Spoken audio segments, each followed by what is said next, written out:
You do not remember, she said. I wondered what she was referring to. A glitch, a switch, she said, in space-time. And then I remembered, which had brought me to MRCE. With a C. The other entry I remembered was with an L, M-E-R-L-E. Yes, the switch. Sleight of hand, the complete substitute. Had been it. Had concealed the entry to the area. Yes, the unconscious in her mirrored back outside, externally, contemporaneously, the map, the area, the entry, and everything was stored in the memory of the unconscious, and it was of the area in which we were now. Of course, everything was there in her mind, in the back of her head, contained. It was like she was blind, wore a blindfold, and all we had to do was unearth her memory, unearth it, engineer a way into it, which we had and were doing, and we knew all the details of the crime that happened and the area and where it was and what time, what era, ancestrally. That was it. That was the answer. Of course. The entry. It had been concealed by Myers' case, where the evidence had been excluded as hearsay because the person who'd done the entry had not been called. How clever. That's how the judge had kept it out. He was a member of the lodge, the organisation, and killed by them. How interesting. So he was a concealer of the information, but killed. But what had he done? Or was he Von Hijack? What had he done? He'd gone wrong. He'd been an idealist, a liberal. His advertising had conveyed that. He was known like that through the bar. He was a liberal with a small L, and yet he was a bastard, a conservative. I don't mean conservative as in the old style, which I admire and of which I was one. Like Palmerston and Disraeli. The Victorians, yes, the Victorians. I'd found a letter, of course. It referred to a woman who'd reported a neighbour wearing a bikini. My era. And the letter, yes, it was Ed. It was signed E.D. I wondered if it referred to Edmonstone. Yes, of course, and I scanned through it at the time, I remembered, but it came back to my memory as I sat there in front of Emily, or stood there now, and I recalled it said the report of the neighbour wearing the bikini, or vice versa. Smacks! Smacks! MI6, Edward.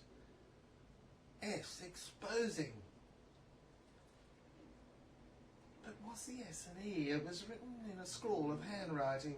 Very good, but could have been either, I could see. Then it went on to the next sentence. It said the Victorians, useless to compare them, they were licentious to the nth degree and hid in the music halls, of course, for the river in South London over the Thames.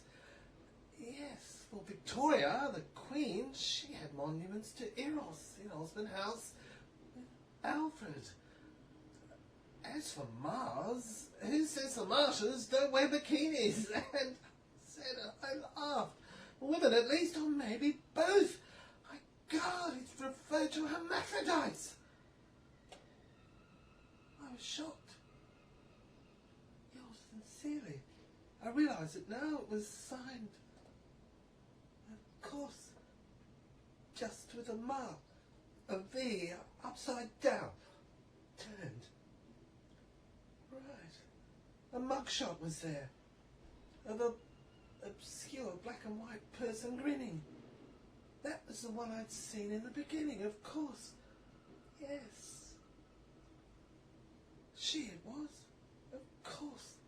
Had to be, I was sure, but the interesting information that the judge was one, at least originally, of the membership of the Lodge of the Society of the Secret, and yet had gone so wrong, was genius, and yet now a murderous blackguard who dived and swooped in jets, authorized it.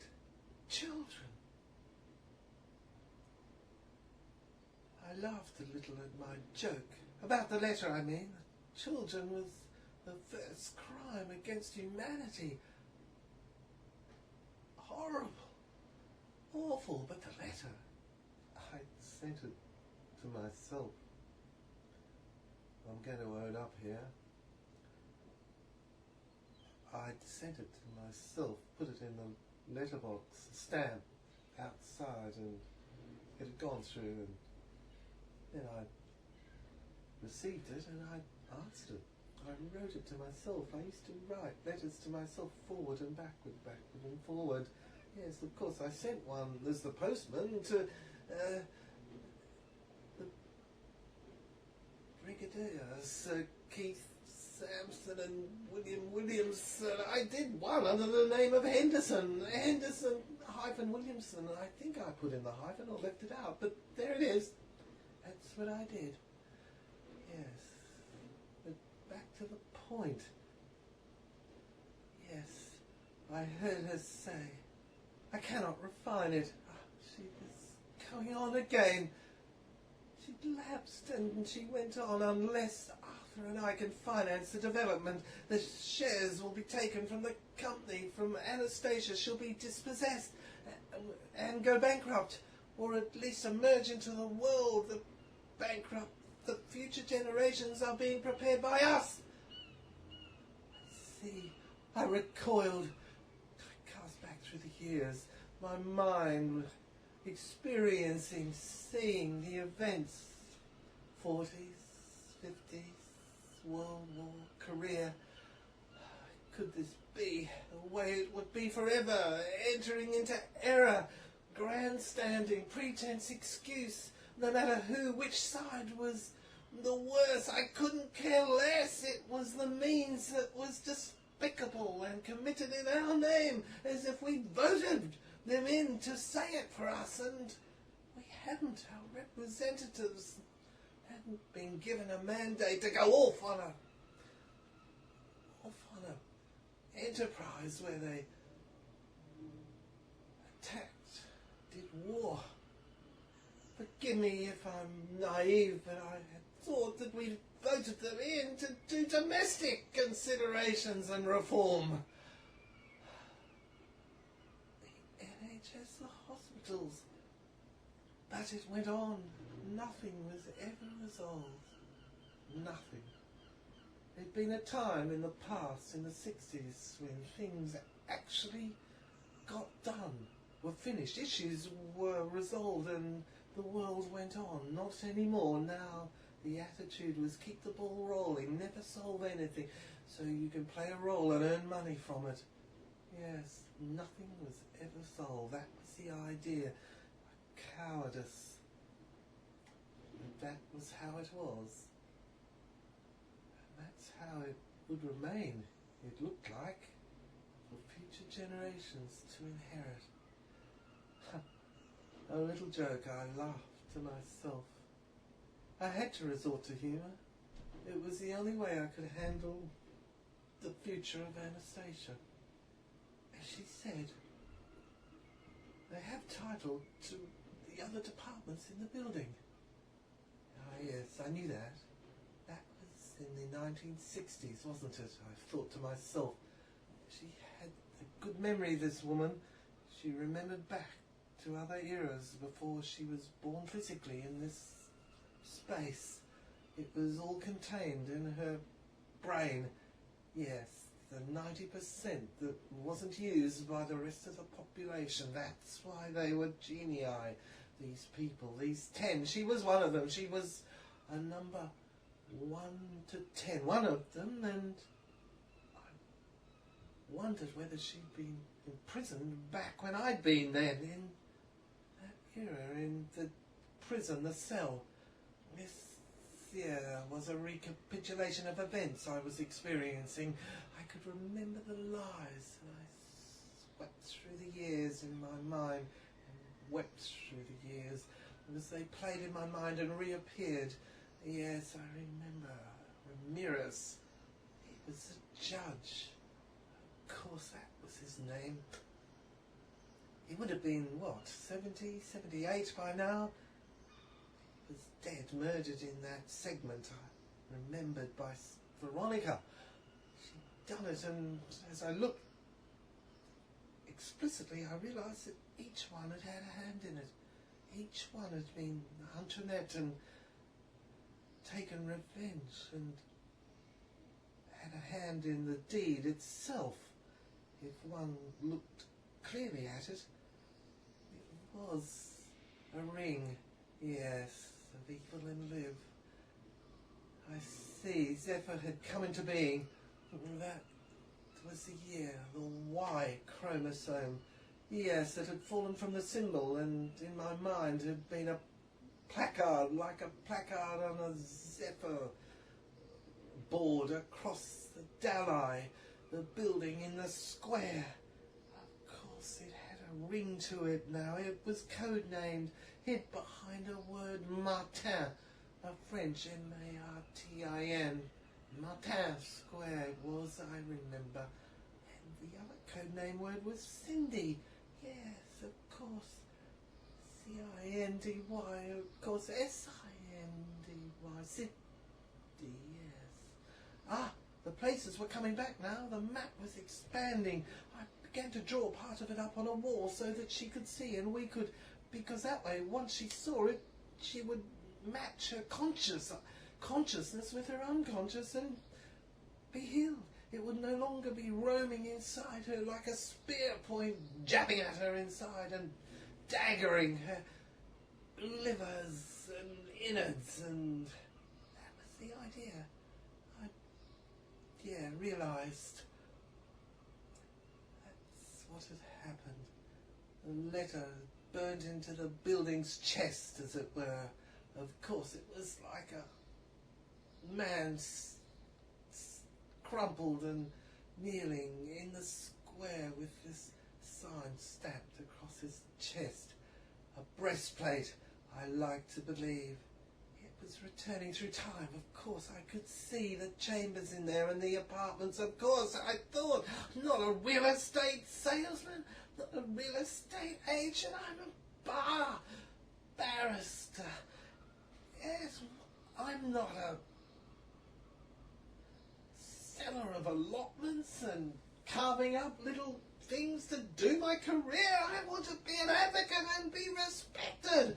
That's why I came here, into this area, and as I looked at him, I thought he turned into the face of Ramirez. Of course, he stood there in front of me. He was in his gown, dressed in his gown. It was a week. Judges know he was a barrister too, a senior. You see, he said the words about it's just a business. Oh, he said, what's a career got to do with it? Just rake in the money. He said, real estate, the corporation is where it is. I'm a director. He was still back and he overbalanced. Ah, I saw him over the windowsill as I,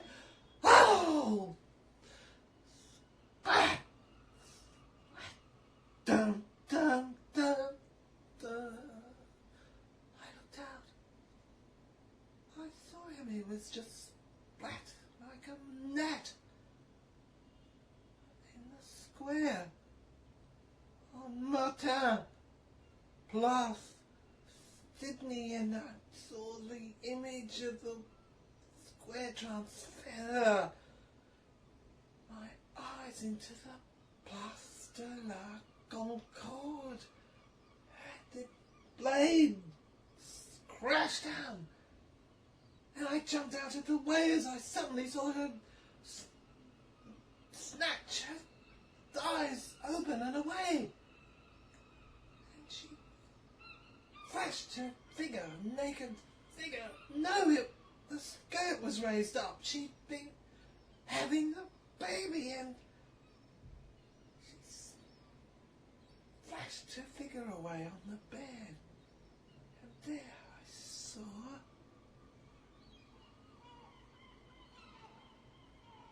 Yes, of course. There they were, all. The detective, the architect, the builder. The old idea of the spaceship of Flash Gordon. Fame of those days, the 1930s. It was a drawing. Of course.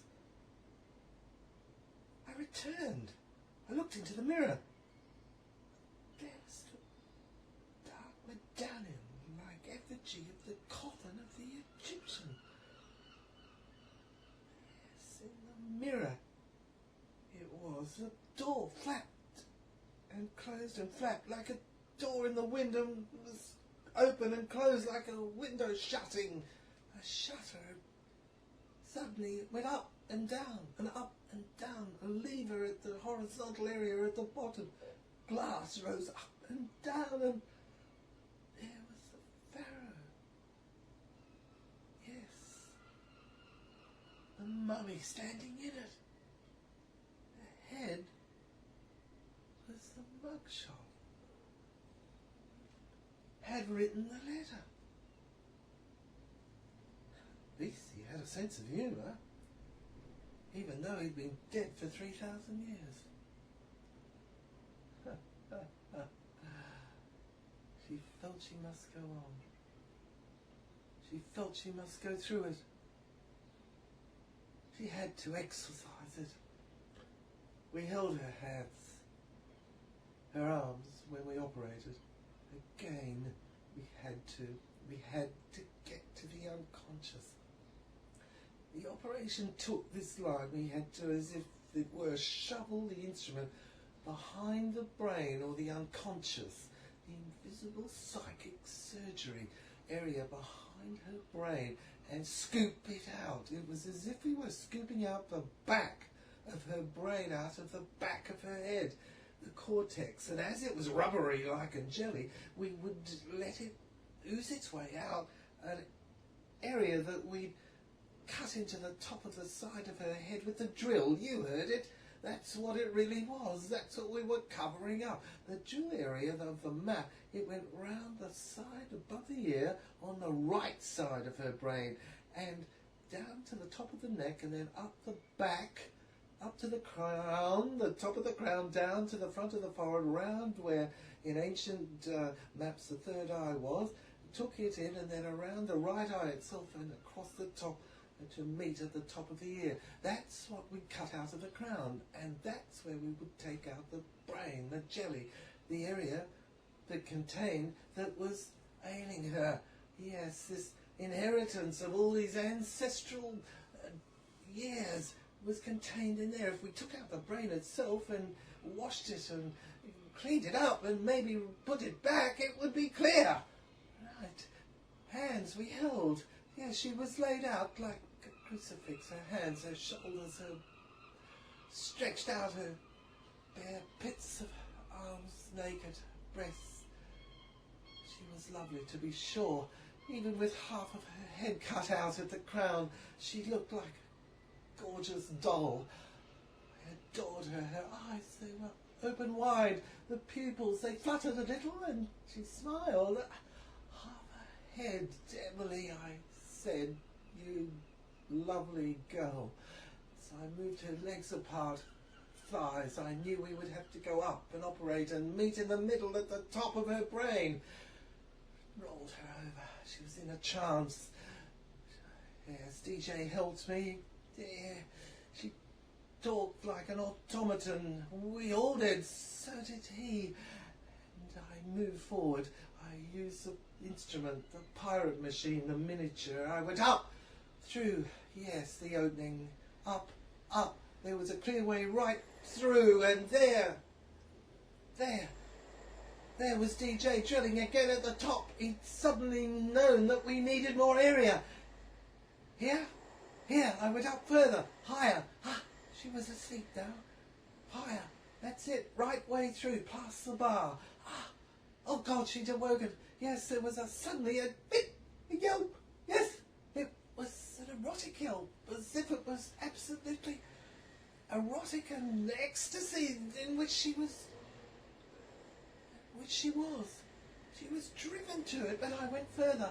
The whole inside of her thighs and body had been cleared before we had operated with the hot water in the bathroom, absolutely cleaned of any fibre that might get in the way. And I went further as, yes, quick DJ, drill further, we need more open area. My God, he'd taken the whole top of the crown off. And I went higher and right up and up and up and up through the stems and the areas, through the stem cells, cleaning. And she writhed and she jumped and she, as if she shock treatment and screaming and shrieked at the highest soprano note I heard. And she gasped. DJ kept. I noticed he was taking more of, half the head was gone, and there was yes, of course, down to the top of her nose, and then I suddenly realised all the muck had flowed out the top of her head and was blood and was absolutely lying on the floor in front of her. Yes, of course, as if it was like Louis XVI executed, her head in a basket, but her body, it was still writhing, still jumping like a chicken who had lost its head. And I took the instrument out of the bottom area of her brain and then down, lower. Quick, I turned her over suddenly as DJ kept drilling, but now he was using a rubber type utensil on the end of the drill, and he was curving and making it like sculpture and improving. Yes, he was going inside the head and he was going round and round as if he was using the instrument that they'd used in the dentistry on the teeth after a filling, and he was clearing it and making it like a beautiful sculpture piece, helping her as I took the pirate machine miniature down. I took it out of the back exit area and then rolled her over quickly. It didn't interfere with what DJ was doing, and I went inside, up the vagina and cleared the cyst out and the cancer and took everything out, and it came out with it, and I took her and she jumped quickly and her thighs wrenched up and her knees, and as if she was recoiling and having an orgasm with a lover, and her fingers went down and she masturbated the last area a bit, and out it came like a flame of death.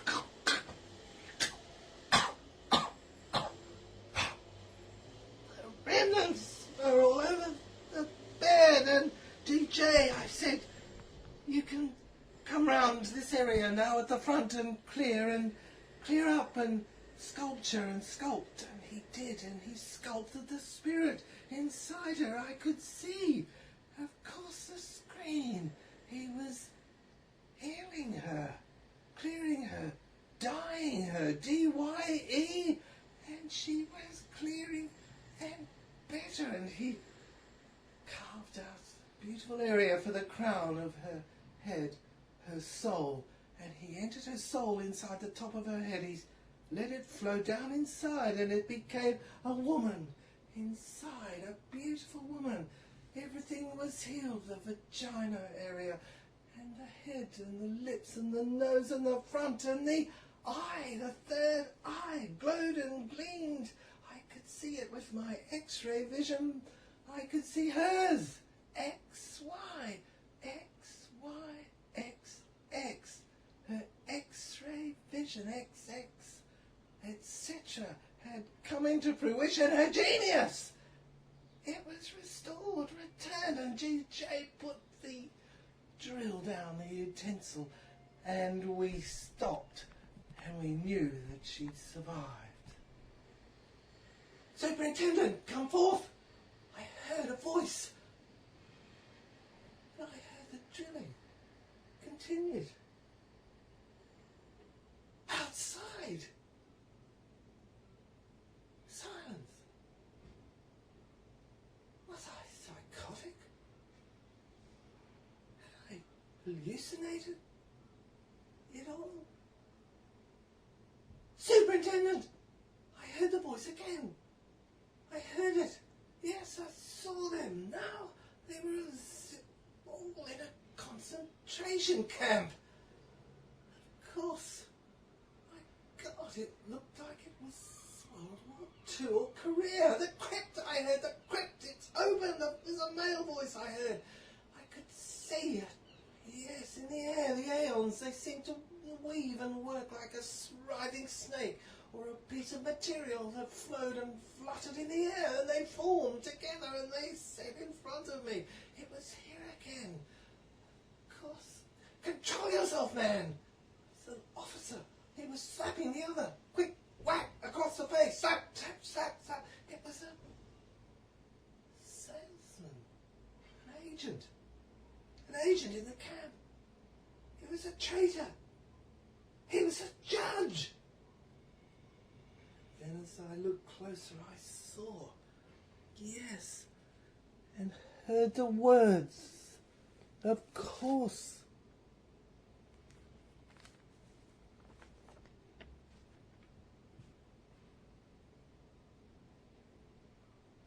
I escaped because of the ankle brooch that was attached to my name.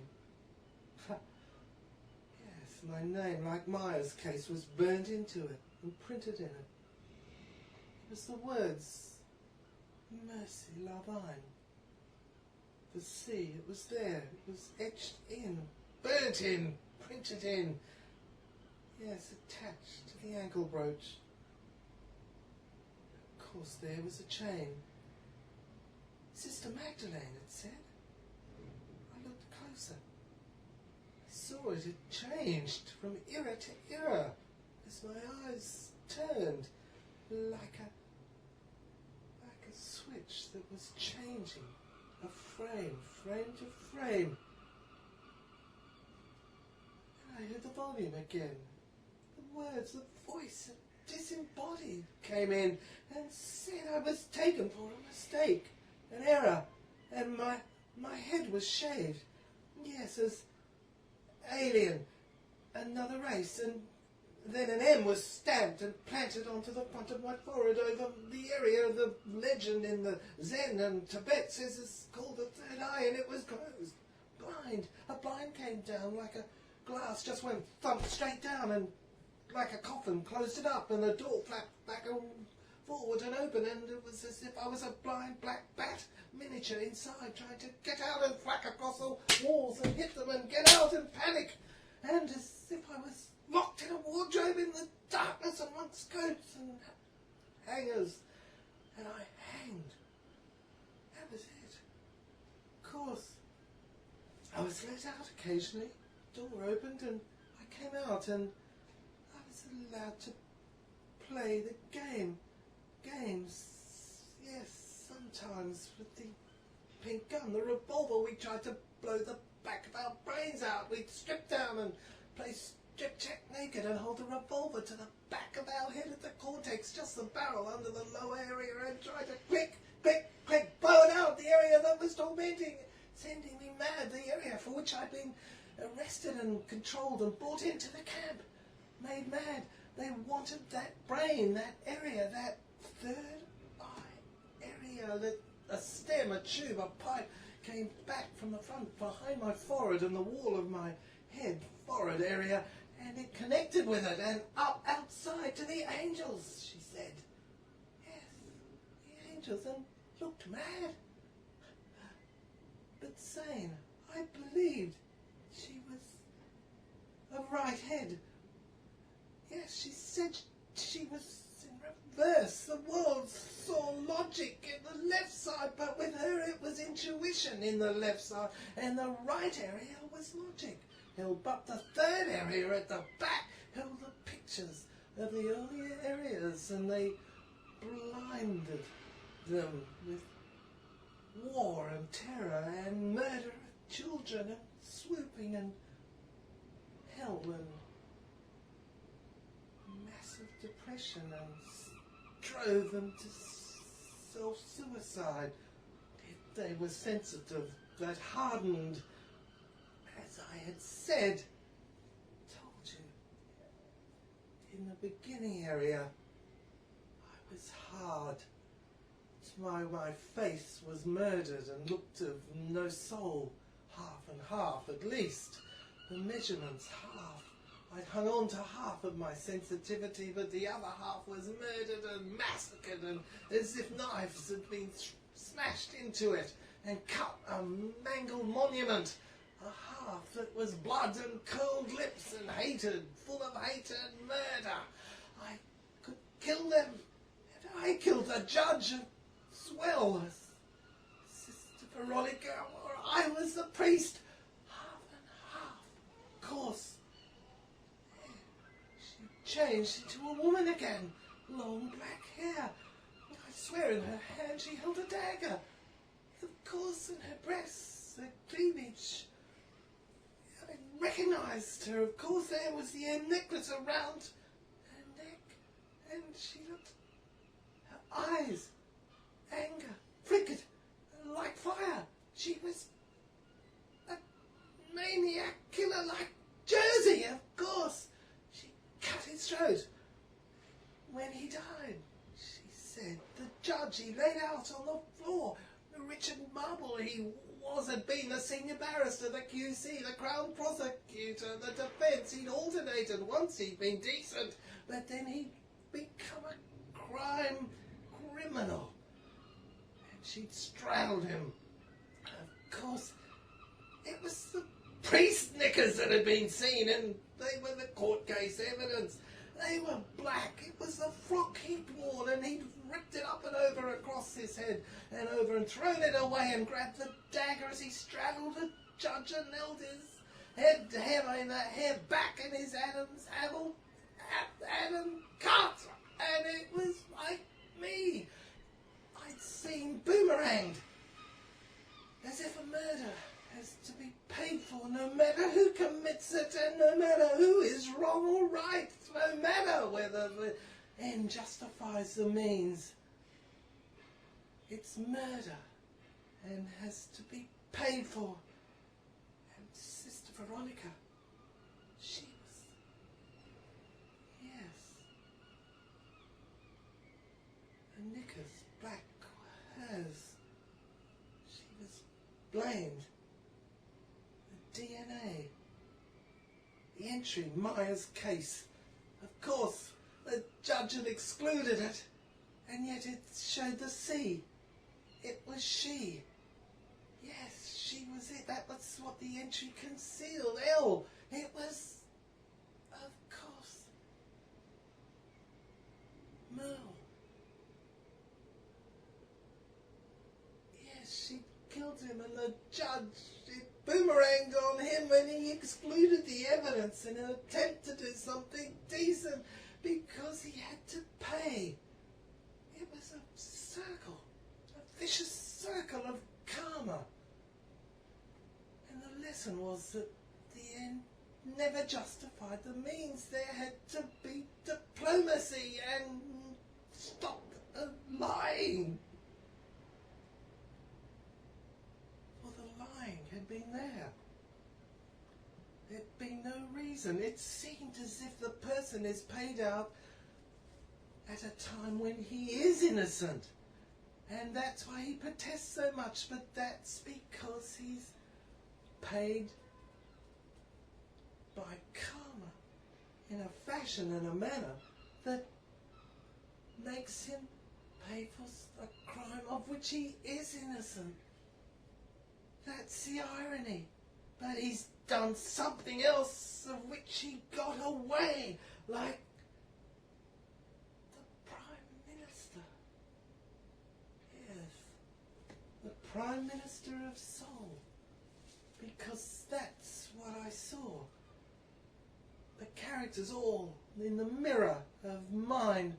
The Prime Minister had got up to the top, the peak, the pitch.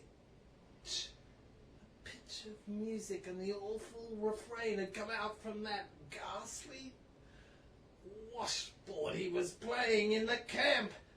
Of course he'd been captured too. It had all taken place in Korea in 1952.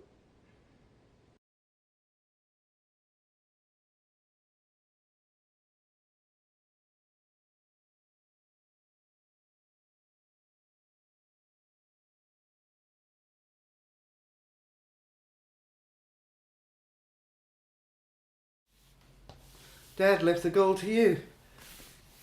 He spent it, put us through good schools. Davina and I, yes, and Magdalene. Christened she was. Yes. The grandmother, she had the grandmother's gene. That's it. The detector. Yes. It was his too. That's it. It was the seed. A bad seed. A good seed. Find out. One way to find out. Yeah. Go in. 2. Go in. 2.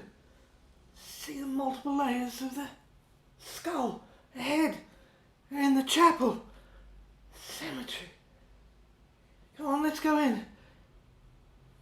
It was dismembered. Yeah, I'm sure. You saw it back in the beginning. Yeah, it's looking through the window. Photographing, come on. Let's go in. Yeah, this area, it's out here too, over to the White House. That's where it is.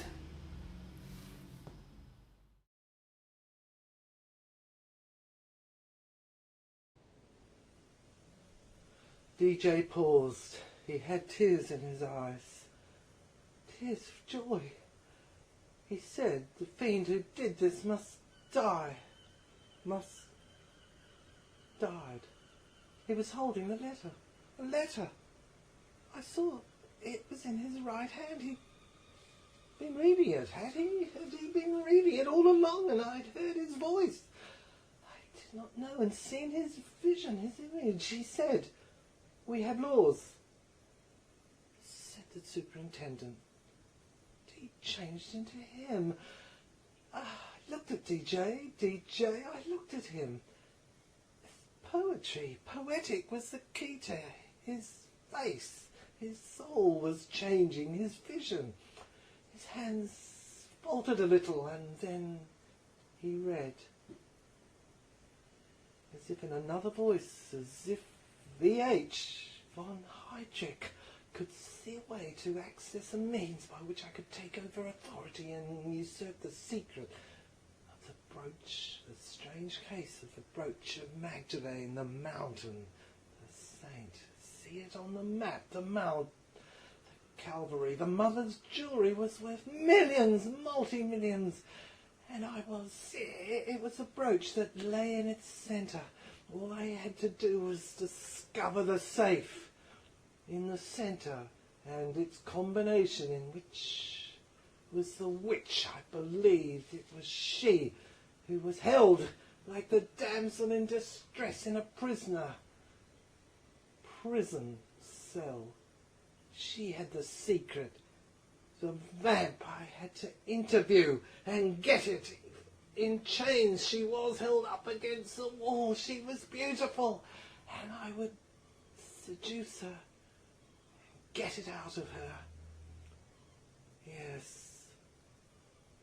The code in the brooch would reveal the sea, and I could sell its area, the knowledge of it, the map to it, the secret to El Dorado, and finance the serum I needed to change my face from von Heydrich to Jesus and have peace. That's why I breathe. I make my claim now. DJ, my other face, has located the diary. I can see him through the pane, the window pane on the side of I, the panel in the wall, in the shroud in which I stand and we. Yes, it operates as a three-way mirror, clear through. between the lounge in which he stands and the bedroom, and I and Emily. He who finds the diary is worthy, said Emily. Yes, it was Suzanne, her sister, her twin, who enticed me. The Lorelei. Yes, she looked like Vera the Beautiful, and said, and it grieved me, but when I questioned her, the vamp, continually when I found her, she refuses me. She refuses information as to where the area is, the link, the tube passage out of the unconscious and northwest end so I can get back to reality. The real dualistic dimension in which I was a QC and Richard Marble RM. That's what I had to do to get out, to see I'd been in. And now I couldn't get back again.